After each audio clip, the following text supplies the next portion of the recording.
Let me let you into something God's been dealing with me on today. Because honestly, I was on my way to church wrestling with God about my own life. Just frustrated.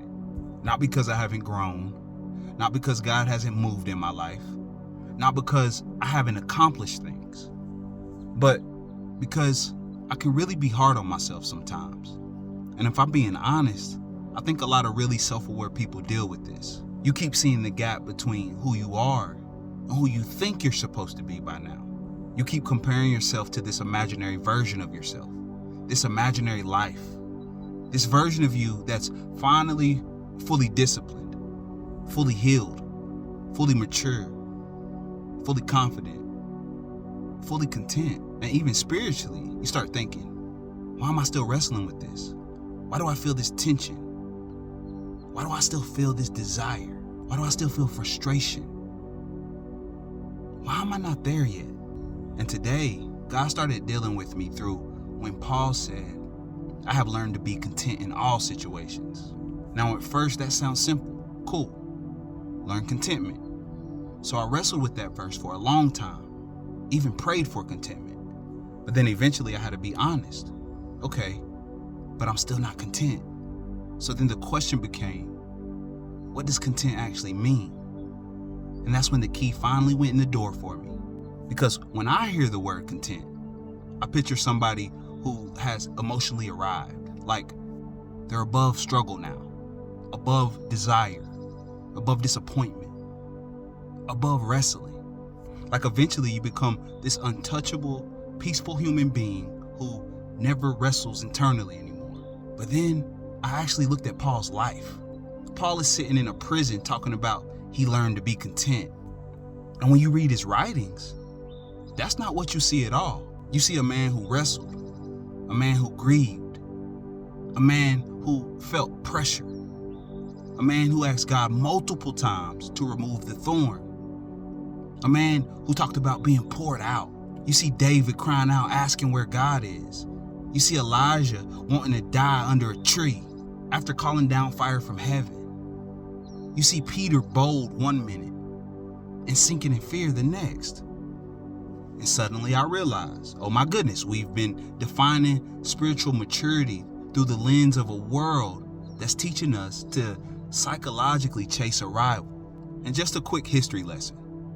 A lot of Western culture inherited Greek ideas that shaped how we think about humanity. The ideal person became someone who transcends weakness, transcends emotion, transcends limitation, somebody composed, elevated, self-mastered. And you still see it everywhere now. Self-help tells you one day you'll heal enough to stop struggling. Hustle culture tells you one day you'll achieve enough to finally rest. Social media tells you one day you'll become attractive enough, successful enough, desired enough, evolved enough. Even some spiritual spaces subtly teach, pray enough and eventually you'll rise above ordinary humanity. But think about how deeply that affects us, not just mentally. It gets embedded into your operating system, into how you view yourself, how you measure yourself, how you relate to God, how you interpret struggle. You spend your whole life subconsciously believing, one day I'll finally become enough. But the problem is, that version of you doesn't actually exist on this side of eternity, because that will require you to eventually stop being human. And honestly, this hit me hard because our world is almost structured in a way that trains us to operate against our design. It's like trying to use a cell phone as a skateboard.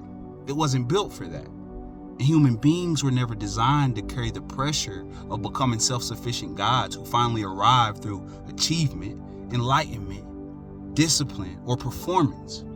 We were designed for dependence, relationship, daily bread, daily surrender, daily renewal. And that's why Jesus constantly points people back to the present. Do not worry about tomorrow. Abide, remain. Not anti-growth, anti-illusion. And I think that's one of the deepest problems in modern culture. People are in psychological exile from the present moment, physically here, but mentally somewhere else. Always trying to arrive, always trying to become enough, always trying to earn rest. Meanwhile, their actual life keeps passing underneath them. And then I realized something else too. Even saying that you're unfinished isn't fully accurate, because unfinished still implies there's some final polished version of you waiting at the end. But maybe we're not unfinished. Maybe we're living. Maybe we're ongoing. Maybe we're becoming. A tree is never finished. It's alive. And maybe maturity is not becoming a person who no longer wrestles. Maybe maturity is learning you don't have to abandon yourself while you wrestle. And that changed something in me today. Because real presence is not just enjoy the moment. Real presence is, this is my actual life. This is where I actually am. And I do not have to reject myself while I'm here. That doesn't mean complacency. It doesn't mean stop growing. It doesn't mean stop dreaming. It just means your worth is no longer dependent on arrival. And maybe somebody needed to hear this today. The fact that you still wrestle doesn't mean you're failing. It just means you're alive.